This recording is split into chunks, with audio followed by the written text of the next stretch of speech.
রাতের নিস্তব্ধতা ভেদ করে অর্শ নিয়ে দ্রুত গতিতে ছুটে চলেছে একদল ভয়ঙ্কর ডাকাত। তারা ডাকাতি করত পরিকল্পনা করে। শহরের সবচেয়ে ধনী, সবচেয়ে প্রতাপশালী ব্যক্তিরা ছিল তাদের মূল টার্গেট। সেই যুগে সেখান থেকে অনেকটা দূরে এক বিশাল ধনী ব্যবসায়ী বসবাস করত। তার ছিল বিশাল রাজপ্রাসাদ। সেই ব্যক্তির একটি মাত্র কন্যা ছিল।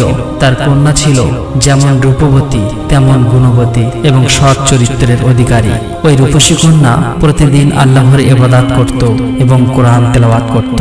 তাদের সম্পদ ও দাসদাসীর কোনো অভাব ছিল না। একদিকে কন্যার অসাধারণ রূপ, অন্যদিকে তার সম্পদ ডাকাতরা লুট করার ভয় ধনী ব্যক্তিকে যেন চিন্তিত করে তুলল। একদিন রাতে ওই ভয়ঙ্কর ডাকাতদের দল কোনো এক স্থান থেকে ডাকাতি করে ফিরে চলেছে।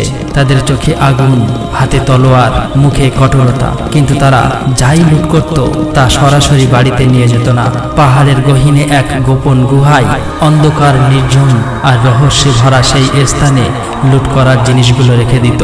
ডাকাতের দল সেখানে দাঁড়িয়ে আলোচনা করছে এরপরে তারা কোথায় ডাকাতি করবে। তাদের সর্দার ডাকাত হলেও তার হৃদয় ছিল নরম। ডাকাতি করলেও সবকিছু লুট করত না, কিছু সম্পদ সেখানেই রেখে আসতো। তাদের মধ্য থেকে একজন বলল, সর্দারজি, এর পরের টার্গেট কোথায়? তাদের সর্দার বলল, এখনো ঠিক করা হয়নি। এরপর একজন ডাকাত বলল, সর্দারজি, আমি গোপন সূত্রে খবর পেয়েছি এখান থেকে অনেকটা দূরে সেখানকার সবচেয়ে ধনী ব্যবসায়ী বসবাস করে। তার সম্পদের কোনো অভাব নেই। ওই ব্যক্তির বাড়ি যদি আমরা লুট করি তাহলে অনেক ধন সম্পদ পাবো। তখন ডাকাত দলের সর্দার বলল, ঠিক আছে, তাহলে তোমরা প্রস্তুত হও। এর পরের টার্গেট হলো ওই ধনী ব্যক্তির বাড়ি। অতঃপর পরের দিন সকালবেলা এই খবর চারিদিকে ছড়িয়ে পড়ল যে গতকাল রাতে ভয়ঙ্কর ডাকাতদের দল এক ধনী ব্যক্তির সম্পদ লুট করে নিয়ে গেছে। সমস্ত লোক ওই ডাকাতের ভয়ে কাঁপছে, না জানি এর পরের টার্গেট কোন ব্যক্তি। এদিকে একজন প্রহরী ওই ধনী ব্যক্তির কাছে এসে বলল, হুজুর, আমি আজ গোপন সূত্রে খবর পেয়েছি গতকাল রাতে যারা ডাকাতি করেছে ওই ডাকাতের দল এখানে আক্রমণ করতে পারে। এখন আমাদের কি করা উচিত? এই কথা শুনে ধনী ব্যবসায়ী কিছুই বললেন না, চুপ থাকলেন। তিনি চিন্তিত অবস্থায় প্রাসাদের এদিক ওদিক হাঁটাহাঁটি করতে লাগলেন। কিন্তু তার রূপসী কন্যা কক্ষে বসে আল্লাহর কাছে দোয়া করে বললেন, হে আল্লাহ, তুমি চাইলেই সবকিছু সম্ভব। আমি তোমার কাছে দোয়া করি তুমি সবাইকে সহজ সরল রাস্তায় চালিত করো। যাদের হৃদয় কঠোর, কোরআনের বরকতে তাদের হৃদয় নরম করে দাও। সবাইকে সঠিক পথে চলার তৌফিক দাও। এভাবেই সেই রাত অতিবাহিত হয়ে গেল। অতঃপর পরের দিন ওই ধনী ব্যক্তি তার সমস্ত কর্মচারী এবং দাসদাসীকে ডেকে বললেন, আমি কয়েকদিনের জন্য ব্যবসার উদ্দেশ্যে বিদেশ সফর করব। তোমরা সবাই সাবধানে থেকো এবং ডাকাতির মোকাবেলা করার জন্য প্রস্তুত হও। যেভাবে একের পর এক ডাকাত দল ধনী ব্যক্তিদের লুট করে নিচ্ছে, তাতে আমরাও তাদের টার্গেট হতে পারি। এই কথা বলে ওই ধনী ব্যক্তি সেখান থেকে চলে গেল। সেই ঐশ্বর্যশালী প্রাসাদের পাশেই ছিল এক মনোরম ফুলের বাগান। সেই বাগানে হেঁটে বেড়াচ্ছিলেন ধনী ব্যক্তির একমাত্র রূপসী কন্যা। চোখে শান্তি, মুখে তৃপ্তি আর হৃদয়ে আল্লাহর ভালোবাসা। এমন সময় দূর থেকে তাকে দেখতে পেলেন তার বাবা। এটা দেখে তার বাবা তার কাছে এসে ভারী কণ্ঠে বললেন, মা, তুমি এখন যুবতী, রূপে তুমি আল্লাহর এক বিস্ময়। তবে এখনকার দিনকাল ভালো না, এইভাবে একা বাইরে ঘোরাফেরা করা ঠিক নয়। তার বাবার মুখে এমন কথা শুনে তার একমাত্র রূপসী কন্যা হতবাক হয়ে গেলেন, কেননা তিনি কখনোই এমন কথা বলেন না। তাই সে কোমল কণ্ঠে জিজ্ঞাসা করলেন, আব্বাজান, কি হয়েছে? আপনাকে এমন চিন্তিত দেখাচ্ছে কেন? আর আপনি তো এমন কথা কখনো বলেন না। তখন তিনি বললেন, মা, যেভাবে প্রতিদিন ডাকাতি হচ্ছে তাতে আমার খুব ভয় হয়। না জানি কখন কি হয়ে যায়। আমার এই প্রাসাদ, এই ধন সম্পদ কিছুই না। আমার একমাত্র রূপসী কন্যা আমার কাছে অনেক দামি। তোমার জন্যই আমি দোয়া করি, নিঃশ্বাস নেই। তুমি যেন নিরাপদ থেকো, এই আমার আরজি। তাই তোমাকে সাবধানে থাকতে বলছি। তখন তার কন্যা মুচকি হেসে বলল, আব্বাজান, চিন্তা করবেন না। রক্ষা করার মালিক একমাত্র আল্লাহ। তাছাড়া ডাকাতরা তো মানুষ, তাদের হৃদয় আছে। আমি কোরআন তেলাওয়াত করার পর তাদের জন্য দোয়া করব, আল্লাহ যেন ওই ডাকাতদের হৃদয় পরিবর্তন করে দেয়। যদি আল্লাহ চান, সেই হৃদয়ও একদিন নরম হয়ে যাবে। এই কথা বলার পর বাবা মেয়ে দুজনেই ধীর পায়ে রাজপ্রাসাদের দিকে ফিরে আসতে লাগলেন। আর সেই সাথে সাথে দূর থেকে সুমধুর আজানের ধ্বনি ভেসে আসতে লাগলো। তার একমাত্র কন্যা আল্লাহর ইবাদতে মগ্ন হলেন। তার বাবা কয়েকজনকে সঙ্গে নিয়ে ব্যবসার উদ্দেশ্যে রওনা হলেন। কিন্তু অন্যদিকে পাহাড়ের ওপারে রহস্যময় সেই গুহায় দাঁড়িয়ে আছে ডাকাতের দল। পরিকল্পনা করছে কিভাবে সেই বিশাল ধনী ব্যক্তির বাড়ি লুট করা যায়। কিন্তু তাদের সর্দারের যেন কত একটা পরিবর্তন লক্ষ্য করা যাচ্ছিল। সে যেন আজ কিছু ভাবছে, কেননা আজ যার বাড়িতে যাবে এখানে রয়েছে আল্লাহওয়ালা এক রূপসী কন্যা, যিনি প্রতিদিন ডাকাতের জন্য দোয়া করেন। ডাকাতের মধ্যে একজন বলল, প্রস্তুত হও, আর কিছুক্ষণের মধ্যেই আমরা রওনা দেব। অতঃপর গভীর রাত নেমে আসলো। একে একে রাতের নিস্তব্ধতা আর অন্ধকার ভেদ করে ঘোড়া নিয়ে ছুটে চলেছে ওই ধনী ব্যক্তির বাড়ির দিকে। অনেক পথ অতিক্রম করার পর ডাকাতের দল ওই ধনী ব্যক্তির বাড়ির কাছে এসে হাজির হলো। ডাকাতের সর্দার বলল, তোমরা খুব সাবধানে বাড়ির মধ্যে প্রবেশ করো, সমস্ত সম্পদ লুট করবে না, কিছুটা তাদের জন্য রেখে দিও। অতঃপর তারা একে একে বাড়ির মধ্যে প্রবেশ করছে। তখন গভীর রাত, সবাই ঘুমে মগ্ন, কিন্তু তার একমাত্র রূপসী কন্যা নির্জনে তার কক্ষে বসে আল্লাহর ইবাদত করছে, কোরআন তেলাওয়াত করছে। ঠিক তখনই ওই ডাকাত সর্দারের দৃষ্টি পড়ল সেই রূপসী কন্যার দিকে। হঠাৎ যেন তার হৃদয়ে এক অজানা সুর বেজে উঠল, আর সাথে সাথে সুমধুর কোরআনের তেলাওয়াত কানে ভেসে আসলো। সে স্তব্ধ হয়ে গেল, নীরব হয়ে গেল, লুকিয়ে লুকিয়ে এক দৃষ্টিতে রূপসী কন্যার দিকে মধুমাখা নয়নে চেয়ে আছে। তখনই আবার ভেসে আসলো কোরআনের সেই সুমধুর একটি আয়াত, যার বাংলা অর্থ, মুমিনদের জন্য কি এমন সময় আসেনি যে তাদের হৃদয় বিগলিত হবে আল্লাহর স্মরণে। এই তেলাওয়াত শোনার সাথে সাথে তার হৃদয় যেন একেবারে নরম হয়ে গেল। হঠাৎ সে যেন পরিবর্তন হয়ে গেল। তীব্র নীরবতা ভেদ করে হঠাৎ বলেই ফেলল, চলো আজকে আর কিছু নয়, আমরা ফিরে যাই, চলো আজকে আর ডাকাতি করব না। সঙ্গীরা বিস্ময়ে তাকিয়ে রইল, কেউ কিছু বলতে পারল না। সাথে সাথে যে যার মতো বাড়ির বাইরে চলে এলো। চোখে মুখে নানান প্রশ্ন নিয়ে তারা ধীরে ধীরে আবারও সেই পাহাড় ঘেরা রহস্যময় গোপন গুহার দিকে ফিরে চলল। সেখানে গিয়ে তাদের সর্দার চুপচাপ চিন্তিত অবস্থায় বসেছিল, কারো মুখে কোনো কথা নেই। হঠাৎ এক সঙ্গী বলল, কি হলো সর্দারজি, হাতের কাছে এত সম্পদ পেয়েও আজকে ফিরে আসলেন কেন? তখন তাদের সর্দার ধীরে ধীরে মাথা তুলল এবং নরম কণ্ঠে বললেন, আমি আজ এমন কিছু শুনেছি, এমন কিছু দেখেছি যা আমার সমস্ত ভেতরটা পাল্টে দিয়েছে। আমি আজ বুঝেছি সত্য কি, আমি বুঝেছি জীবনের আসল চাওয়াটা কোথায়। আমি সেই আয়াত শুনেছি যে আয়াত পাথরকেও গলিয়ে দিতে পারে। আমার হৃদয় গলে গেছে। তিনি আবারও বলে উঠলেন, যারা মুমিন তাদের জন্য কি আল্লাহর স্মরণে এবং যে সত্য অবতীর্ণ হয়েছে তার কারণে হৃদয় বিগলিত হবার সময় আসেনি? তারা তাদের মতো যেন না হয় যাদের আগে কিতাব দেওয়া হয়েছিল, অর্থাৎ কোরআনে সেই আয়াত রূপসী কন্যা তেলাওয়াত করছিল। তিনি আবারও বললেন, আমি আজ থেকে আর ডাকাতি করব না এবং তওবা করে আল্লাহর রাস্তায় ফিরে যাব। পরবর্তীকালে তিনি হলেন বিখ্যাত আউলিয়া, তার নাম ফুজাইল ইবনে আয়াজ। তিনি রূপসী কন্যার প্রেমে পড়েছিলেন, কিন্তু সবকিছু ছেড়ে চলে এসেছিল আল্লাহর প্রেমে মগ্ন হতে। সেই রূপসী কন্যার কোরআন তেলাওয়াতের কারণে ফুজাইল ইবনে আয়াজ পরিবর্তন হয়ে গিয়েছিলেন। অতঃপর তিনি আর বাড়ি ফিরলেন না, কোনো এক নির্জন স্থানে রওনা হলেন। অবশেষে সেই নির্জন স্থানে ফুজাইল ইবনে আয়াজ একটি তাঁবু খাটিয়ে তার মধ্যে আল্লাহর ইবাদতে মগ্ন হলেন। এভাবে বেশ কিছুদিন অতিবাহিত হয়ে গেল। একদিন একজন ব্যবসায়ী ব্যবসার মালপত্র এবং বেশ কিছু টাকা পয়সা নিয়ে ওই রাস্তায় যাচ্ছিলেন। যেতে যেতে তখন প্রায় সন্ধ্যা হয়ে এলো।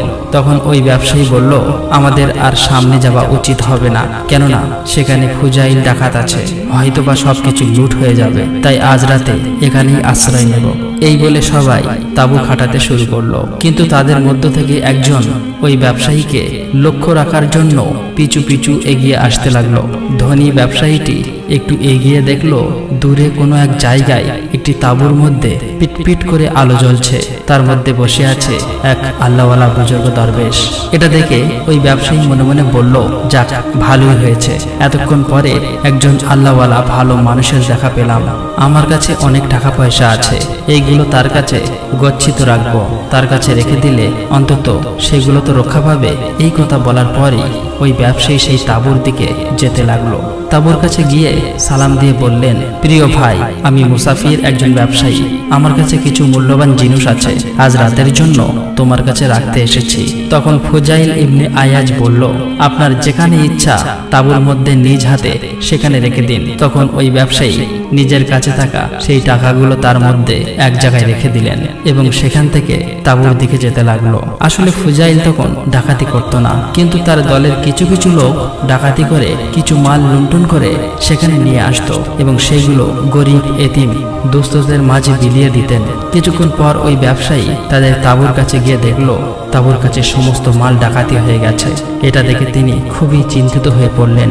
তখন দূরে ওই তাঁবুর দিকে লক্ষ্য করে দেখলেন একদল ডাকাত তাদেরই মাল লুণ্ঠন করে ওই তাঁবুর কাছে নিয়ে গেল এবং তাঁবুর মধ্যে থাকা সেই বুজুর্গ মানুষ সেগুলো নিজ হাতে বন্টন করছে। এটা দেখে ব্যবসায়ী চিন্তিত অবস্থায় মনে মনে বলতে লাগলো, সর্বনাশ হয়ে গেল। যাকে ভালো মানুষ ও আল্লাহওয়ালা বুজুর্গ ভেবেছিলাম সেই হলো আসল ডাকাতের সর্দার। আমি আমার নিজের টাকাগুলো নিজ হাতে এনে ডাকাতের হাতে তুলে দিলাম। এই কথা বলার পর ওই ব্যবসায়ী খুবই চিন্তিত হয়ে পড়লেন। তখন ফুজাইল ইবনে আয়াজ দূর থেকে এই ব্যবসায়ীকে দেখে তার কাছে ডাকলেন। ওই ধনী ব্যবসায়ী ভয়ে ভয়ে তার কাছে আসলো। তখন ফুজাইল বলল, হে প্রিয় ভাই, আপনার আমানত আপনি যেখানে রেখেছিলেন সেখানেই আছে, অতএব আপনি নিজের হাতে সেখান থেকে নিয়ে যান। তখন ওই ব্যবসায়ীটি তাঁবুর মধ্যে গিয়ে দেখলো তার টাকা পয়সাগুলো যেখানে রেখেছিল সেখানেই সেভাবেই আছে। অতঃপর সে খুব আনন্দ চিত্তে তার টাকা পয়সাগুলো নিয়ে কাফেলার দিকে রওনা হলো। তখন অন্য এক ডাকাত বলল, সর্দারজি, আপনি এই ব্যক্তির টাকাগুলো ফেরত দিলেন কেন? তখন ফুজাইল বলল, সে আমাকে বিশ্বাস করেছে, আমার প্রতি সত্য ধারণা পোষণ করেছে। আমিও আল্লাহ তাআলার প্রতি সর্বদা সত্য ধারণা পোষণ করেছি, ফলে তার ধারণাকে আমি সত্যে পরিণত করলাম। অন্যদিকে সেই ব্যক্তি যিনি ব্যবসায়ীকে পেছন থেকে লক্ষ্য রেখেছিলেন তিনি তাদের তাঁবুর কাছে আসলেন। দেখলেন সমস্ত ডাকাতের দল বিশ্রাম নিচ্ছে। তখন তাদের জিজ্ঞাসা করলেন, তোমাদের সর্দার কোথায়? একজন ডাকাত বলল, আছে। লোকটি বলল, তিনি কোথায়? আরেকজন ডাকাত বলল, তিনি এখন নদীর তীরে নামাজ পড়ছেন। লোকটি বলল, এখন তো নামাজের সময় নয়। ডাকাত বলল, তিনি এখন নফল নামাজ পড়ছেন। লোকটি বলল, তিনি কি খেয়েছেন? আরেকজন ডাকাত বলল, তিনি রোজা রেখেছেন। লোকটি বলল, এখন তো রোজার মাস নয়। ডাকাত বলল, তিনি নফল রোজা রেখেছেন। লোকটি একটু বিস্মিত হলো। অতঃপর ফুজাইলের খোঁজে নদীর তীরে যেতে লাগলো। সেখানে গিয়ে ফুজাইলকে বলল, আচ্ছা ভাই, রোজা নামাজের সাথে চুরি ডাকাতির সম্পর্ক কি? আমি তো বুঝতে পারলাম না। তখন ফুজাইল বলল, তুমি কি কোরআন শরীফ পড়োনি? ওই ব্যক্তি বলল, হ্যাঁ পড়েছি। তখন ফুজাইল বলল, তুমি কি এই আয়াত পড়োনি যার বাংলা অর্থ একদল তাদের গুনাহের কাজগুলো স্বীকার করলো, তারা নেক আমলটি গুনাহের সাথে মিশিয়ে ফেলেছে? এই কথা বলে সেখান থেকে কাফেলার দিকে চলে আসতে লাগলো। আসলে ফুজাইল ডাকাত যদি কোনো কাফেলার সাথে স্ত্রীলোক থাকতো তাহলে সে কাফেলার নিকট যেতেন না। তাছাড়া যাদেরকে লুণ্ঠন করত তাদেরকে একেবারে নিঃসম্বল করে ছাড়তেন না। তিনি আবারও অনুতপ্ত হলেন, ক্রন্দন করলেন। অতঃপর পরের দিন ফুজাইল ইবনে আয়াজ আবারও নিজের ভুল বুঝতে পেরে কোনো এক অজানা নির্জন স্থানে যেতে লাগলো।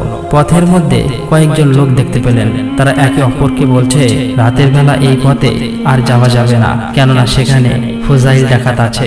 এই কথা শুনতে পেয়ে ফুজাইল ইবনে আয়াজের চোখে অশ্রু গড়িয়ে পড়ল।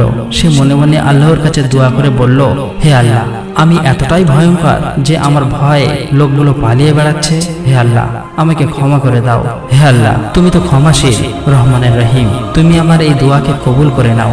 আমি আর কখনোই অসৎ পথ অবলম্বন করব না।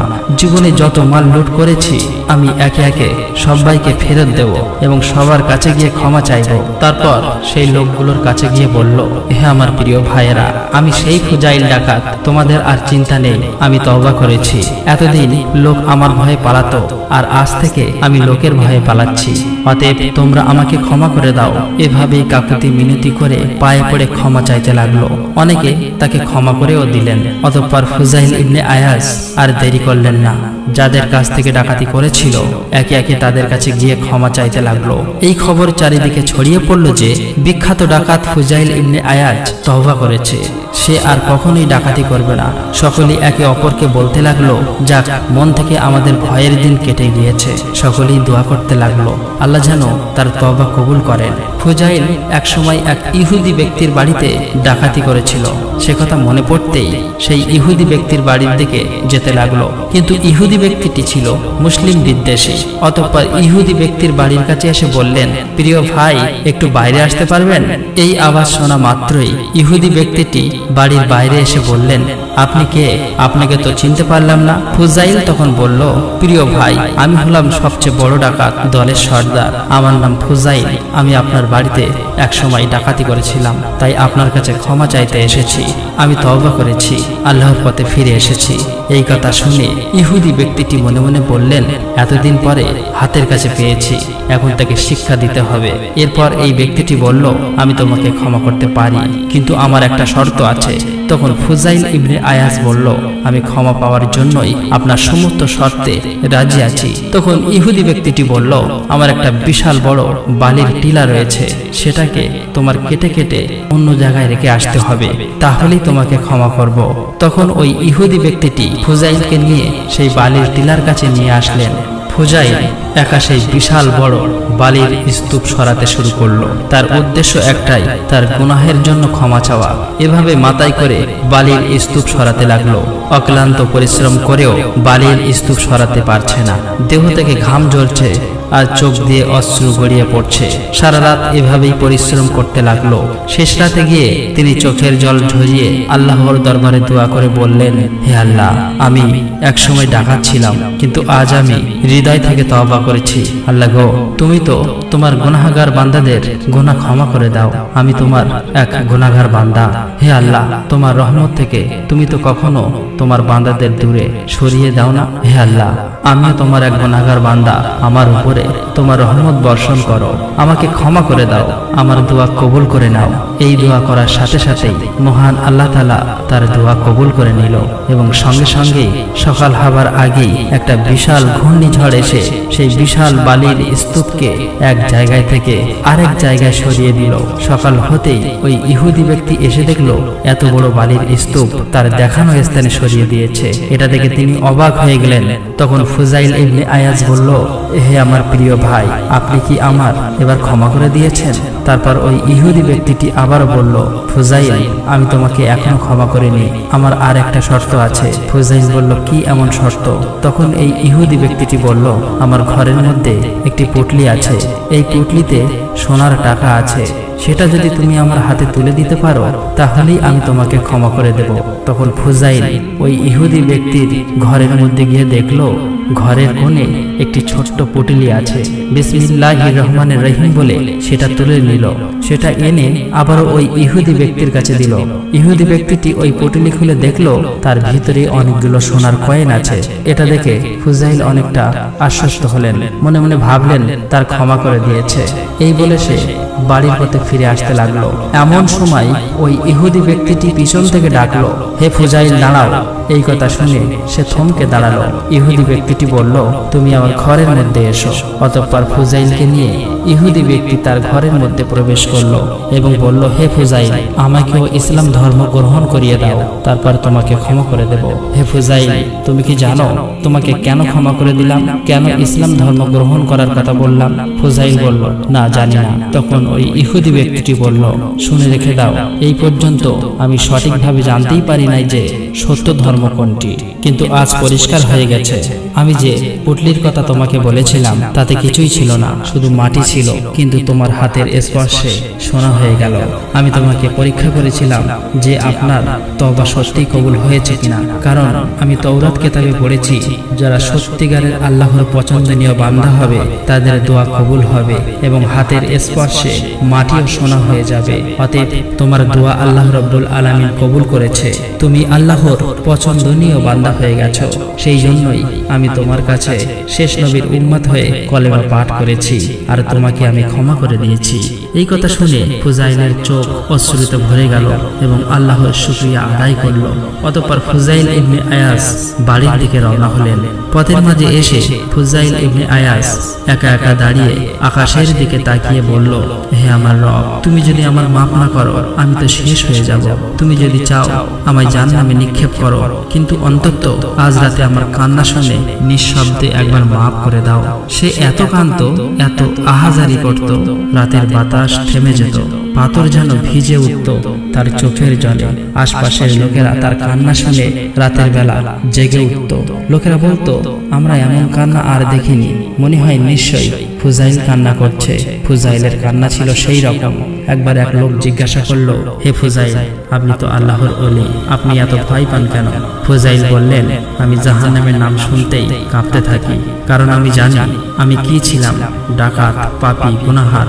যদি আল্লাহ আমার মাফ না করেন, আমার ঠিকানা তো জাহান্নাম হবে। এই কথা বলতে বলতেই তার শরীর কাঁপতে লাগলো। লোকটি দেখলো সাথে সাথে ফুজাইল মাটিতে পড়ে গেলেন, শরীর নিস্তেজ হয়ে গেল, মুখে কেবল একটাই উচ্চারণ, ইয়া রহমান, ইয়া গফফার। এই দৃশ্য দেখে অনেকে কাঁদলো, কেউ বা তওবা করলো, কেউ বা সেই দিন প্রথমবার নামাজে দাঁড়ালো। অতঃপর যখন শেষ সময় চলে এলো, তখন একদিন মৃত্যু শয্যায় শুয়ে আছেন ফুজাইল, চোখে পানি, ঠোঁটে কম্পন। কেউ একজন জিজ্ঞাসা করলো, হুজুর এত কান্না কেন? তিনি বললেন, আমি জানি না আমি জান্নাতে যাব নাকি জাহান্নামে, আল্লাহ কি আমাকে মাফ করবেন? তখন একজন বলল, আপনি তো আল্লাহর বন্ধু, আপনি তো সৎ ছিলেন। তিনি কেঁপে উঠে বললেন, যদি আমি জানতাম আল্লাহ আমার এক রাকাতের নামাজও কবুল করেছেন, তবে আমি এত চিন্তিত হতাম না। তার কান্না বন্ধ হয়নি, আর সেই কান্নার মাঝে তিনি আল্লাহর দিকে ফিরে চিরতরে চলে গেলেন। ফুজাইল ইবনে আয়াস প্রমাণ করে গেছেন, হৃদয় থেকে তওবা করলে নিশ্চয়ই আল্লাহ ক্ষমা করে দেবেন। তোমার কান্না বদলে দিতে পারে কিয়ামতের হিসাব, একটি আয়াত বদলে দিতে পারে আমাদের সকলের জীবনের পরিবর্তন। এই ফুজাইল তো জান্নাতের ওলিদের কাতারে স্থান পেয়েছিলেন। প্রিয় দর্শক, একদিন আমাদের সকলকেই এই পৃথিবী ছেড়ে চলে যেতে হবে। আসুন আমরা সকলেই আমাদের হৃদয় থেকে তওবা করি, সকল খারাপ কাজ বর্জন করে আল্লাহর দেখানো পথে সহজ সরল রাস্তায় চলার চেষ্টা করি। আল্লাহ অসীম দয়ালু, নিশ্চয় তিনি আমাদেরকে ক্ষমা করবেন। আল্লাহ রব্বুল আলামিন যেন আমাদের সকলকে সঠিক পথে চলার এবং হৃদয় থেকে তওবা করার তৌফিক দান করেন। আমরা সবাই বলি আমিন। আসসালামু আলাইকুম।